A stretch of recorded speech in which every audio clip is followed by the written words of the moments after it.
नमस्कार दोस्तों।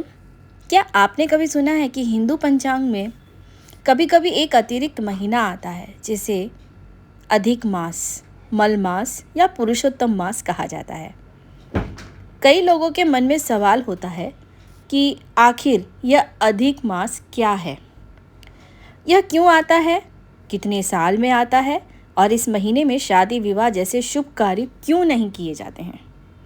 आज के इस वीडियो में हम अधिक मास से जुड़ी हर महत्वपूर्ण बात को सरल भाषा में समझेंगे। तो सबसे पहले आइए ये जानते हैं कि अधिक मास होता क्या है आखिर। हिंदू पंचांग चंद्रमा की गति के आधार पर बनाया गया है। एक चंद्र वर्ष लगभग 354 दिनों का होता है, जबकि सूर्य वर्ष लगभग 365 दिनों का होता है।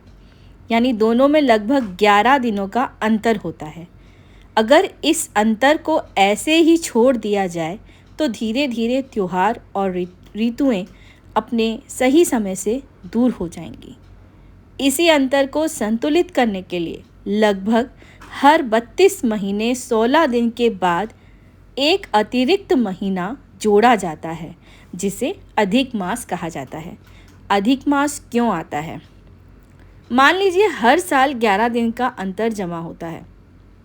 3 साल में यह अंतर लगभग 33 दिन हो जाता है। यही 33 दिन लगभग एक महीने के बराबर होते हैं। इसलिए पंचांग को सही बनाए रखने के लिए एक अतिरिक्त महीना जोड़ दिया जाता है। यही अतिरिक्त महीना अधिक मास कहलाता है। अब अधिक मास का दूसरा नाम क्या है? तो दोस्तों, अधिक मास को कई जगह पर मल मास भी कहा जाता है, लेकिन भगवान विष्णु ने इस महीने को अपना नाम देकर इसे पुरुषोत्तम मास बना दिया। इसलिए धार्मिक दृष्टि से यह महीना अत्यंत पवित्र माना जाता है। आइए पुरुषोत्तम मास की कथा बताती हूँ। पौराणिक कथा के अनुसार किसी भी देवता ने इस अतिरिक्त महीने को अपना स्थान नहीं दिया। इस कारण यह महीना दुखी होकर भगवान विष्णु के पास गया। भगवान विष्णु ने इसे अपनाया और अपना नाम पुरुषोत्तम दिया। तभी से यह महीना पुरुषोत्तम मास कहलाया और इसकी महिमा बढ़ गई। अब ये जानते हैं कि अधिक मास में क्या करना चाहिए। इस महीने को भक्ति और साधना का महीना माना जाता है। इस दौरान लोग भगवान विष्णु की पूजा करते हैं, श्रीमद् भगवद गीता का पाठ करते हैं, रामायण पढ़ते हैं, व्रत और उपवास रखते हैं, दान पुण्य करते हैं, गरीबों की सहायता करते हैं, मंदिरों में सेवा करते हैं। मान्यता है कि इस महीने में किया गया पुण्य कई गुना फल देता है। अधिक मास में कौन से दान किए जाते हैं, आइए इसके बारे में भी बताती हूँ। अधिक मास में अन्नदान, वस्त्रदान, जलदान, गौ सेवा, धार्मिक पुस्तकों का दान, ज़रूरतमंदों की सहायता। दान करते समय दिखावा नहीं बल्कि श्रद्धा और सेवा भाव सबसे महत्वपूर्ण माना जाता है। वो कहते हैं ना, दान जब दो तो ऐसे दो कि एक हाथ से दो और दूसरे हाथ को पता भी न चले। परंपरागत मान्यताओं के अनुसार इस महीने में कुछ शुभ कार्यों से बचा जाता है, जैसे कि विवाह, गृह प्रवेश। मतलब इस महीने में हमें कोई भी शुभ काम नहीं करना चाहिए।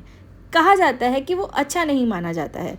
तो शुभ काम क्या होता है? जैसे कि विवाह, घर पे कोई भी अच्छा प्रोग्राम या फंक्शन रखाना चाहते हो तो वो भी वर्जित है इस महीने में। गृह प्रवेश हो गया, मुंडन संस्कार हो गया, नया व्यवसाय, कोई नया बिजनेस शुरू करना जैसे कि, या फिर भूमि पूजन। हालांकि दैनिक पूजा पाठ और सामान्य कार्य जारी रहते हैं। बस ये सब जो है, विवाह, गृह प्रवेश, ये सब जो है ना, ये शुभ काम नहीं किए जाते हैं। अब आइए मैं आपको ये बताती हूँ कि अधिक मास का आध्यात्मिक संदेश क्या है। अधिक मास हमें यह सिखाता है कि जीवन में केवल भौतिक सफलता ही महत्वपूर्ण नहीं है। कभी कभी आत्मचिंतन, प्रार्थना और आध्यात्मिक विकास के लिए भी समय निकालना चाहिए। यह महीना हमें अपने भीतर झांकने और भगवान से जुड़ने का अवसर देता है। इस महीने में भगवान विष्णु की विशेष पूजा की जाती है।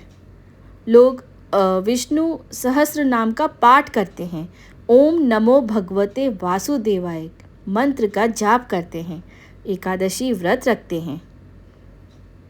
क्या अधिक मास अशुभ होता है? आइए इसके बारे में भी जान लेते हैं, क्योंकि लोगों की बहुत चर्चा होती है कि अधिक मास क्या सच में अशुभ होता है। बहुत से लोग इसे अशुभ मानते हैं, लेकिन वास्तव में ऐसा नहीं है। यह महीना शुभ कार्यों के लिए नहीं बल्कि भक्ति और साधना के लिए समर्पित माना गया है। धार्मिक ग्रंथों में इसकी महिमा का विशेष वर्णन मिलता है।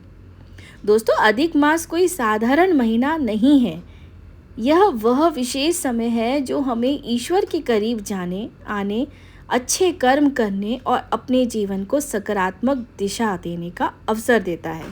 इसलिए जब भी अधिक मास आए, इसे केवल एक अतिरिक्त महीना न समझें, बल्कि आत्मिक उन्नति का सुनहरा अवसर मानें। अगर आपको यह जानकारी पसंद आई हो तो वीडियो को लाइक करें, चैनल को सब्सक्राइब करें और कमेंट करके बताइए कि आप अधिक मास में कौन सा धार्मिक कार्य करना पसंद करते हैं।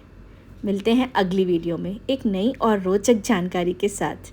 तब तक के लिए रखिए अपना बहुत सारा ख्याल। जय श्री कृष्ण, राधे राधे।